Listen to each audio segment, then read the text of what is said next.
રહ્યા છો સંદેશ ન્યૂઝ આપની સાથે હું ભાવિની। મહત્વના સમાચારથી શરૂઆત કરી। હવામાન વિભાગે કડકડતી ઠંડીના એંધાણ આપ્યા છે। કાશ્મીર હિમાચલમાં સતત હિમવર્ષાની અસર જોવા મળી રહી છે તો કાશ્મીરના ગુલમર્ગમાં પણ બરફવર્ષા થઈ। લદ્દાખના જોજીલા પાસ પર બરફના થર જામી ગયા છે તો હિમાચલ પ્રદેશમાં ઊંચા પહાડી વિસ્તારોમાં સતત અવિરત બરફવર્ષા થઈ રહી છે।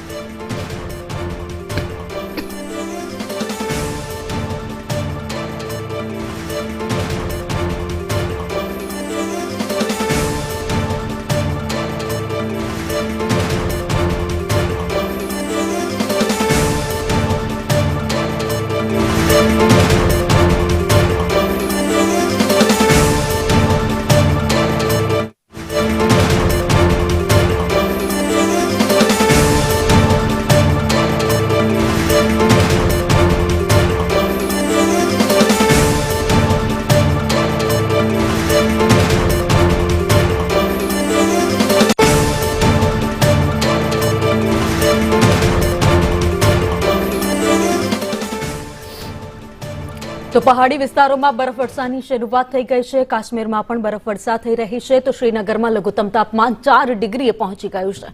પહેલગામની વાત કરીએ જ્યાં 0.3 ડિગ્રી તાપમાન નોંધાયું છે જ્યારે ગુલમર્ગમાં 0.5 ડિગ્રી તાપમાન અત્યારે નોંધાયું છે।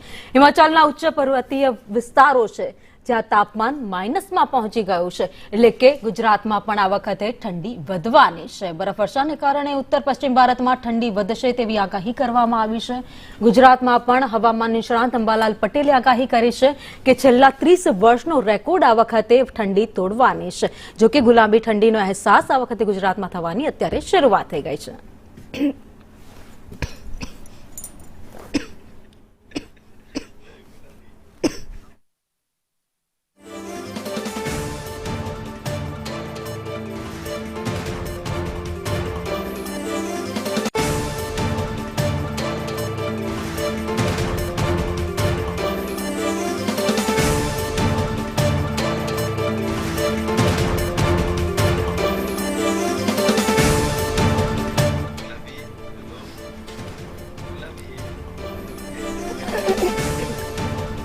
તો કાશ્મીરના ગુલમર્ગમાં બરફવર્ષા થઈ। ચારે બાજુ પહાડી વિસ્તારોમાં બરફના થર જામી ગયા છે। ઠંડી પડી રહી છે। ઠંડીનો અહેસાસ લોકો કરી રહ્યા છે પરંતુ કેટલીક જગ્યાએ ભારે બરફવર્ષા છે જે લોકોને મુશ્કેલી પણ કરી રહ્યું છે। મુશ્કેલીના કારણે લોકોને હાલાકી ભોગવવાનો વારો અત્યારથી જ આવવાની શરૂઆત થઈ ગઈ છે કારણ કે અવિરત જે બરફવર્ષા થઈ રહી છે તેના કારણે રસ્તા ઉપર બરફના થર જામ્યા છે। વાહનો અવરજવર નથી કરી શકતા। એટલું જ નહીં બીજી બાજુ કેટલાક પ્રવાસીઓ જે અત્યારે ત્યાં પહોંચ્યા છે એ લોકો સ્નોની તો મજા માણી રહ્યા છે પરંતુ કેટલાક રસ્તા બંધ થઈ ગયા છે જેના કારણે અવરજવર અટકી ગઈ છે। તો બીજી બાજુ આજે બંને દ્રશ્યો દેખાઈ રહ્યા છે। એક બાજુ વાહનો અટવાયા છે તો બીજી બાજુ સહેલાણીઓ છે જે બરફવર્ષાની મજા માણી રહ્યા છે।